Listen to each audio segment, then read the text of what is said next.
मान लीजिए कि हम सब एक लंबी सड़क यात्रा पर हैं और अचानक से गाड़ी का जो फ्यूल इंडिकेटर है वो लाल रंग में चमकने लगे। वो अक्सर अचानक सी बीप करने लगता है ना। बिल्कुल। और आसपास कोई पेट्रोल पंप भी नहीं है। तो ऐसे में नज़र सीधी उस रिजर्व टैंक पर जाती है। आज हम जिन स्रोतों पर गहराई से चर्चा कर रहे हैं ना, उनमें सरकारी डेटा है, जियोपॉलिटिकल रिपोर्ट्स हैं और पीएम मोदी के हालिया भाषण का ट्रांसक्रिप्ट भी है।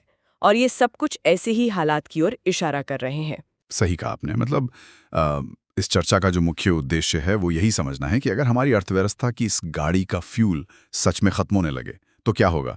क्योंकि उस भाषण में पीएम ने देशवासियों से बिल्कुल वैसी ही एकजुटता दिखाने की अपील की है जैसी हमने कोरोना के समय देखी थी। हाँ, मतलब इस बार कोई वायरस नहीं, बल्कि मध्य पूर्व में जो अंतर्राष्ट्रीय युद्ध चल रहे हैं ना, उनकी वजह से भारत पर एक ऊर्जा संकट मंडरा रहा है।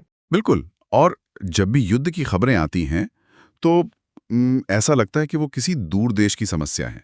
लेकिन ये जो रिपोर्ट्स हमारे सामने हैं ये साफ कर रही हैं कि इसका सीधा असर हमारी रोजमर्रा की ऊर्जा आपूर्ति पर कैसे पड़ सकता है। हाँ, और जब मैंने ये सरकारी आंकड़े देखे तो मैं सच में हैरान रह गई। मतलब भारत के पास अपना खुद का जो इमरजेंसी टैंक है, जिसे हम स्ट्रेटेजिक पेट्रोलियम रिजर्व कहते हैं, वो सिर्फ 5.33 मिलियन मीट्रिक टन है। हाँ, इसे Indian strategic petroleum reserve limited या आईएसपीआरएल मैनेज करता है। राइट। और इसके टैंक विशाखापट्टनम, बैंगलोर और पाडूर में है। अब देखिए, 5.33 मिलियन मीट्रिक टन सुनने में तो बहुत ही विशाल लगता है, लेकिन असलियत थोड़ी डराने वाली है। वही तो। स्रोतों के अनुसार अगर बाहर से तेल आना पूरी तरह से रुक जाए तो ये पूरे देश को सिर्फ 9.5 दिन तक ही चला पाएगा। मतलब ये तो किसी बहुत बड़ी चोट पर एक छोटे से बैंडेड लगाने जैसा हुआ ना।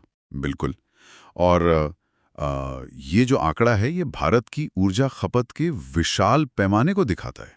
देखिए, भारत दुनिया का तीसरा सबसे बड़ा ऊर्जा उपभोक्ता है।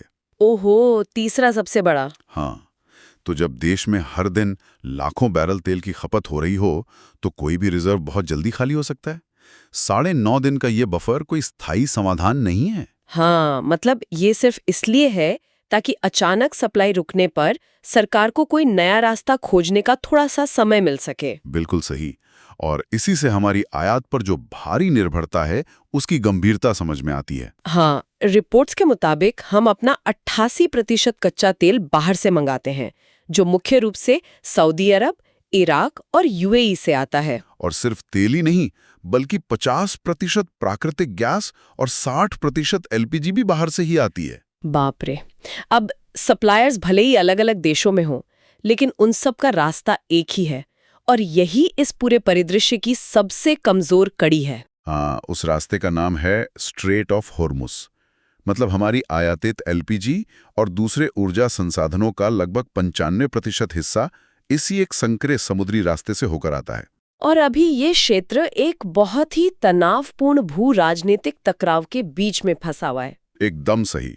देखिए, इन रिपोर्ट्स में बताया गया है कि ईरान ने चेतावनी दी है कि अगर अमेरिका या इजराइल ने उसके तेल भंडारों को निशाना बनाया तो वो इस स्ट्रेट ऑफ होर्मुज को पूरी तरह से चोक कर देगा, यानी उसे ब्लॉक कर देगा। हाँ बिल्कुल। तो ये स्थिति तो बिल्कुल वैसी ही हो गई ना जैसे पूरे घर में पानी की सप्लाई एक ही पाइपलाइन से आ रही हो और उस पाइपलाइन का वॉल्व किसी और के हाथ में हो। एकदम सटीक उदाहरण दिया आपने। और अगर वो वॉल्व बंद हो गया तो उन 9.5 दिनों के बाद गाड़ियां, कारखाने और यहाँ तक कि हर रसोई का चूल्हा भी प्रभावित होगा। हाँ, और यहाँ ये स्पष्ट करना जरूरी है कि हम इन स्रोतों में दी गई जानकारी को बस निष्पक्ष रूप से सामने रख रहे हैं।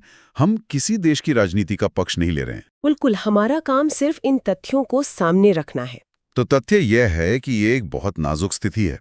अगर अचानक से ये सप्लाई चेन टूटती है तो इसका सीधा असर एलपीजी गैस और पेट्रोल की कीमतों पर पड़ेगा। कीमतें रातों रात आसमान छू सकती हैं। हाँ, और इससे हर चीज की ढलाई महंगी हो जाएगी, महंगाई दर तेजी से बढ़ेगी। शायद यही कारण है कि पीएम के भाषण में इस चुनौती के लिए तैयार रहने की अपील की गई है। बिल्कुल। जब देश की ऊर्जा सुरक्षा एक ऐसे चोक पॉइंट पर निर्भर हो जहां कभी भी युद्ध भड़क सकता है तो हर घर का बजट बिगड़ना तय है। सही कहा।